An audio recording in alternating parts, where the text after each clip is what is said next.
Hello and welcome.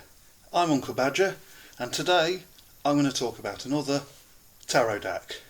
Today I'm going to go through Aleister Crowley's Thoth deck with the illustrations by Lady Frieda Harris. Yeah, it's the little tuck box and there we go. And yeah, you get the little cardboard box. There we are. And you get a couple of little cards telling you about the OTO, Ordo Templi Orientis. Make sure I pronounce it right, and I probably got it wrong even then. Here's another with the universal hexagram. And you get a booklet about how to read. It's quite a small one. It's always, sort of wouldn't rely on little booklets like this in general to read. It's always good to cross-reference it with one or two books, book-length books, some manuals. There are a few ones out there for the Thoth deck. I know there's one by Lon Milo DuQuette. He's in the OTO himself. He's always a good starting point for things to do with Crowley magic, the Thoth deck, the Kabbalah. I'd recommend him. I've got a couple of books of his. He's the author of The Chicken Kabbalah and Son of Chicken Kabbalah. But onto the deck. It's quite large. Show you the back. That's the back. This is that size of my hand. Quite sort of. So it's a slightly larger deck than some of them. And you have the backs designed by Crowley. Apparently, there's quite a lot of meaning in the backing, with all the different little symbols on the sort of checkerboard there, and all the different colours correspond. I think it's with alchemical procedures. I think it's can be used as a crude form of the Tree of Life, the Kabbalah Tree of Life, with and I think water, earth, fire and air. I think. I might be wrong. I need to have a bit more of a look through that sort of stuff. But we'll get onto the actual cards with the illustrations by Lady Frieda Harris.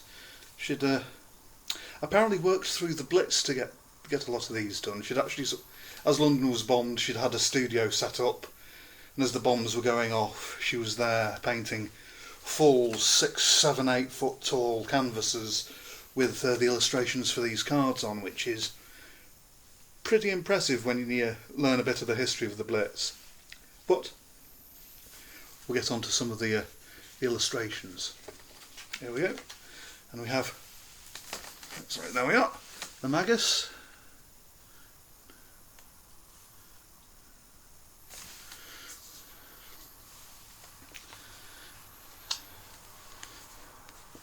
The Priestess,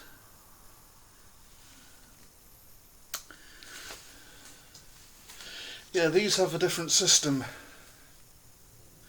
to the Rider-Waite system. So you might not be able to use these in conjunction with any books that you've got or looked through with about the Rider-Waite-Smith deck. Here's the Hierophant.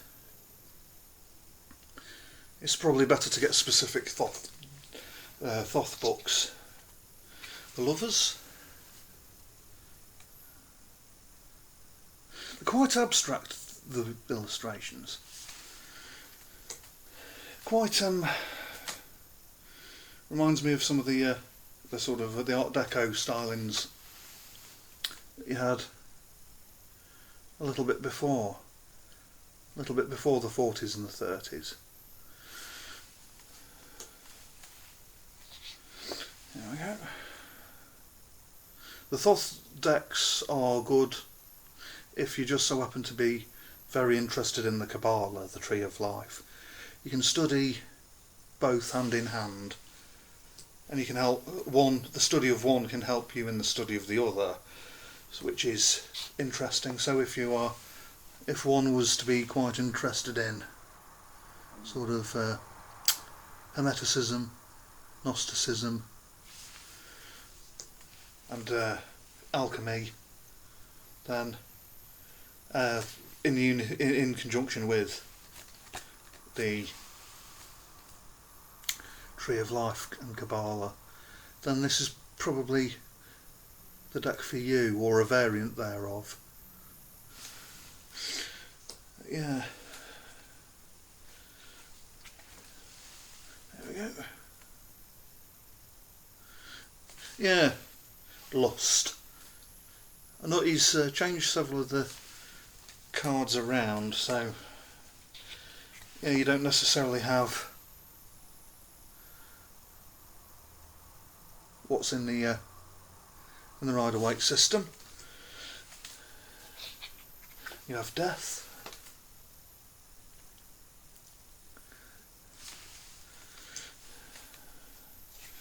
You have art. It's like, yeah, this one, it's not in the Rider-Waite system, the art card. But it's like in that card, it's the duality. You can sort of see some duality metaphors suggested in this one. The Devil.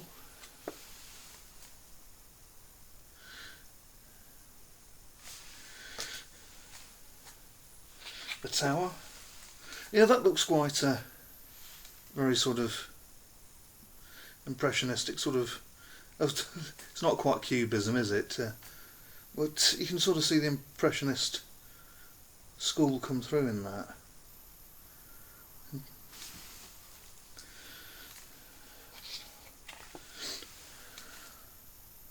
it's the jumps. Try and get the light to not reflect. It's the geometric way the water's coming down onto her. Sort of. I always imagine some cosmic energies sort of flowing like that, in a sort of like with the sort of Fibonacci spiral, in a sort of quite a geometric linear way. Sort of, it's quite fluid for being quite angular. And you always imagine some of the cosmic energies sort of being described the same, flowing in a fluid, angular way, and seems a bit of a paradox, a bit of an oxymoron, but still. Here we are, the moon. Yeah, I'm trying to angle the cards so that some of the light doesn't reflect off the surface of the card. Here we are, the sun.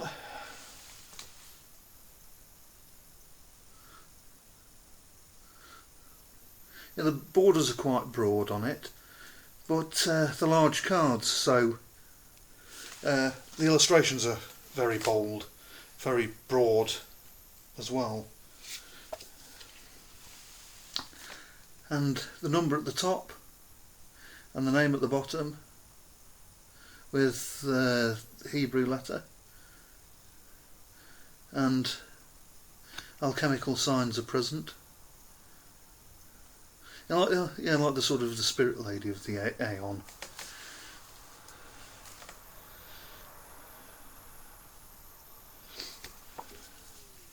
Yeah, it's the letter in the air, like the Greek letter and alchemical symbols. Yeah, look at that. Sort of the rotation of the ring with the blue ring with what look like stars in it. Looks like the cosmos shifting around the main image. Sort of,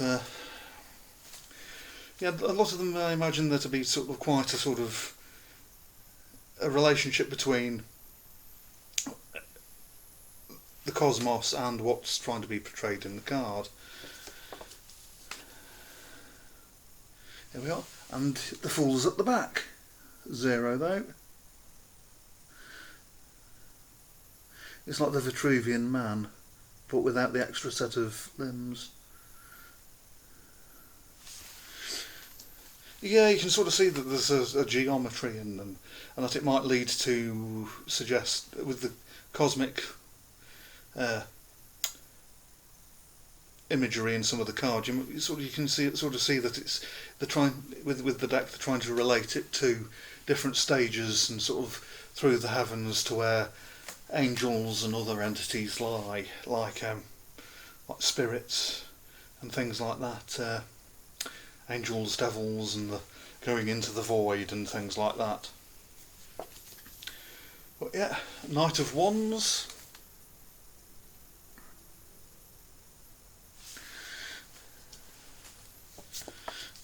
Queen of Wands.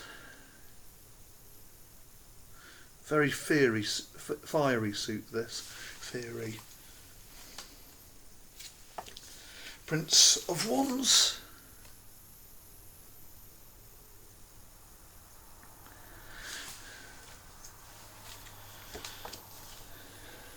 Princess of Wands.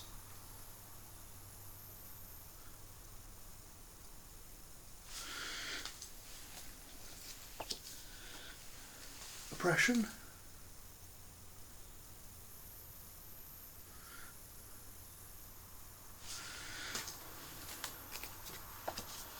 Strength. You can sort of see wands still underlaid in faint underneath strength.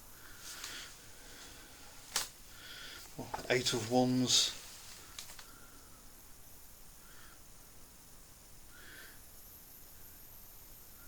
The alchemical symbol at the top on this side.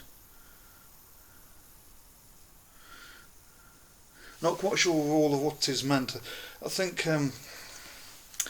the circle normally means earth, while the cross hanging underneath is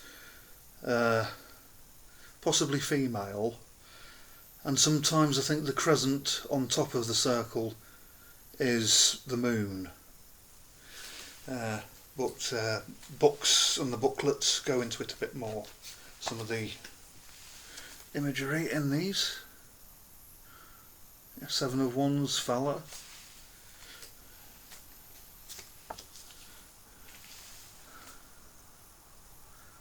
Six is Victory. Yeah, some of these are just sort of mainly concentrating on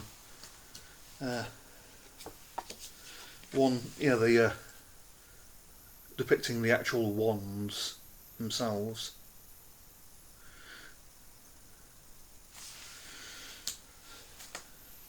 I think the Lenormand decks are a little bit like that. Yeah, that's number 4 of Wands.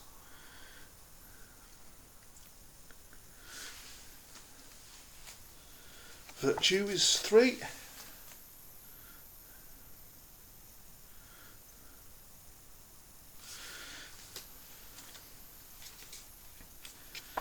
There we go. Number 2. Forming a cross in the centre. And number 1.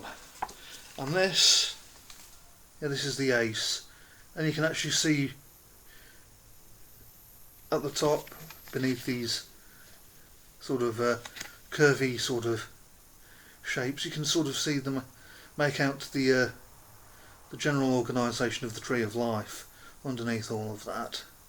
And that's the Ace of Wands. And then we move on to discs, which will be instead of pentacles. And we have the Knight,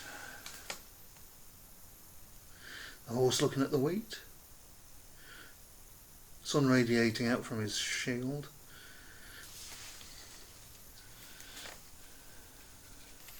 This one's nice. I like that one. probably relating the goats to Capricorn. This is another deck I want to do more with. It's properly studying it. I haven't really got into the Kabbalah, but this is still a deck I want to sort of get into.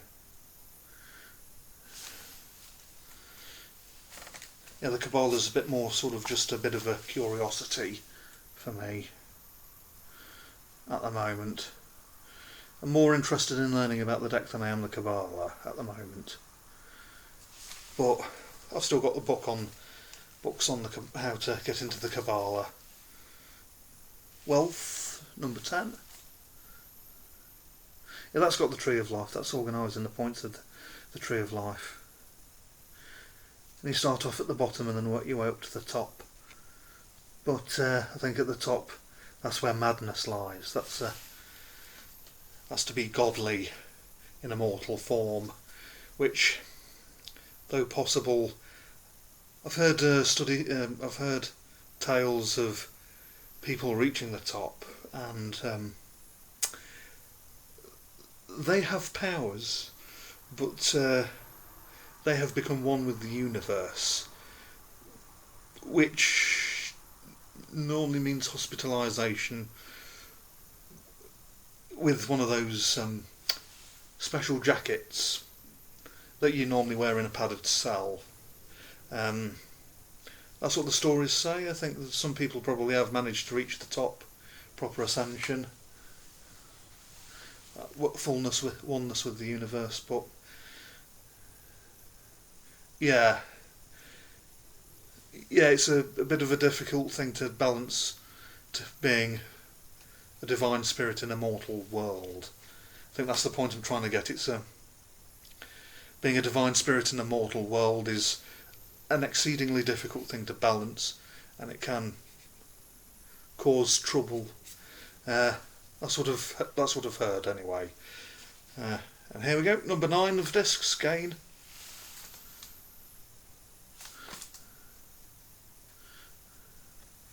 Try and get this at a better angle. There we are. Number 8 of discs, Prudence. And you got the flowers numbering 8. Failure, number 7. The background on that. Dark featheriness. Almost like raven feathers or something like that. Number 6 is Success.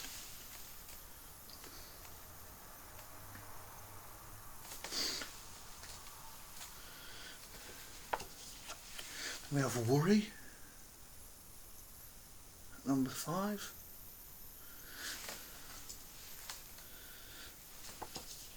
And Power.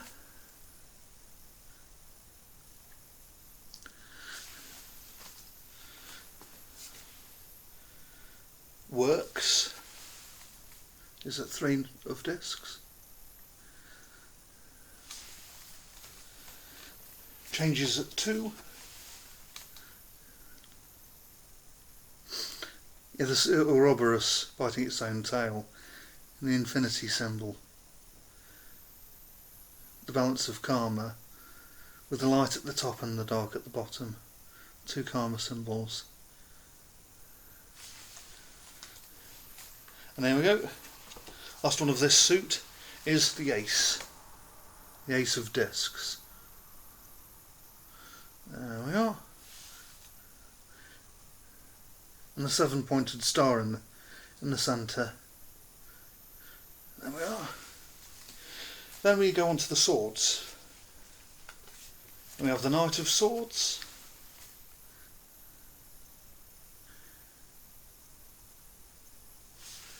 That was quite dynamic. Well, this one's nice. Sort of a sense of slow movement suggested by resting on a cloud, and that sort of halo arrangement of icy sort of icy spikes, glass spikes. And that sort of, in some sort of like visions and stuff, geometric shapes like that have been present and they've sort of suggested sort of like a cosmic thing, a piercing, going through the veil, going into sort of the other world, the ether. So yeah. But anyway, Prince of Swords. Yeah, that's why I sort of think that it might be good for sort of meditation, should one be wanting to develop an interest in the Kabbalah. There are meditative exercises in that. There we go. Princess.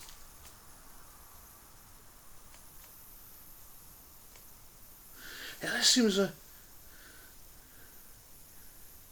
yeah, again, this character card seems quite a dynamic sort of card. But we go on to the others, the numbered cards. Ten of Swords, the Ruin,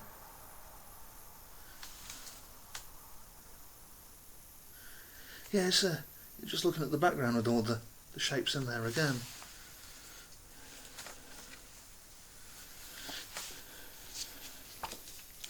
Yeah, I need to properly get back into meditation. Perhaps this is a deck that could help a bit.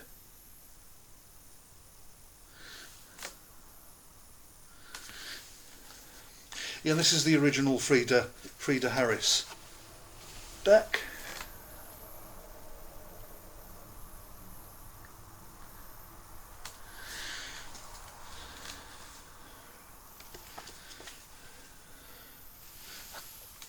Frosty sky blue on that. I know it's futility, but that gave a little grin at yeah, the sort of just how bright and fresh that blue seemed. There we go. Science at number 6. Feels almost like Top of the Pops going at number 6. Science. She dazzled me with science. There we are. Defeat at number 5. And you can sort of see the pentagram laid out there, the inverted pentagram, with the blades in each point, ready to be taken. The hilt out, ready to be grasped. Or again, the hilts on the outside.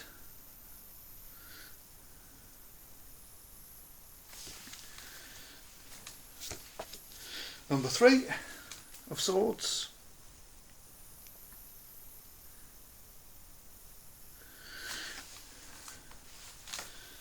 And number 2.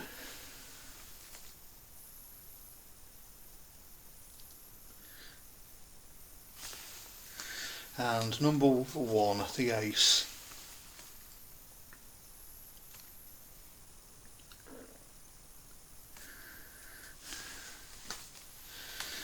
Lastly, we have the Cups. We have the Knight,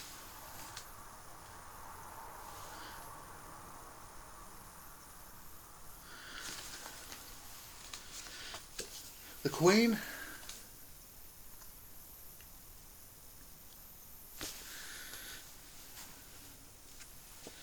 the Prince,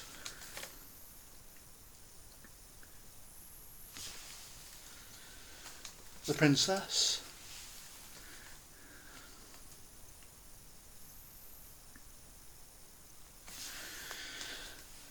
and then we go on to number 10,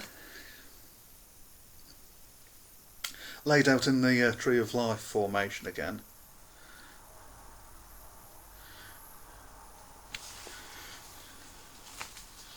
Happiness at number 9.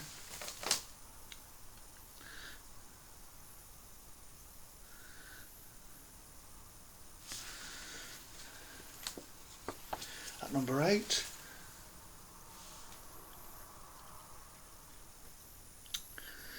Yeah, those flowers on the middle two cups. Yeah, the flowers pouring water. They look a bit like brains. But the flowers pouring out water into the cups.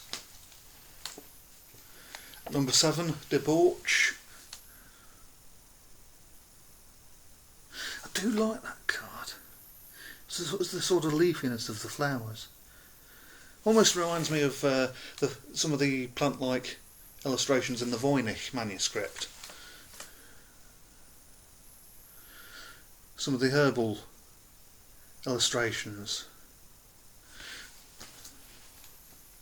There we are. Pleasure, number 6.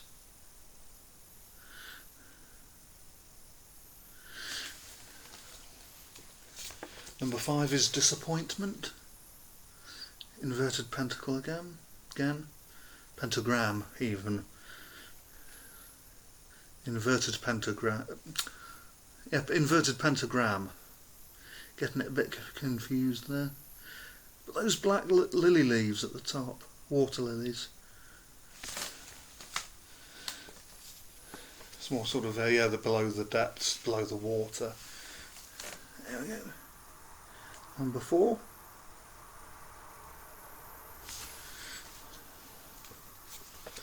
Number 3 is abundance. Yeah, the sword decks seem to be sort of a bit negative with these smaller numbers. Sort of futility and stuff like that. The swords in the lower numbers in the sword suit seem to, with futility. It's yeah.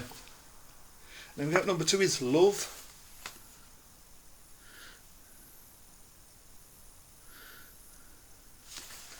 And here we are. The Ace of Cups is the last card.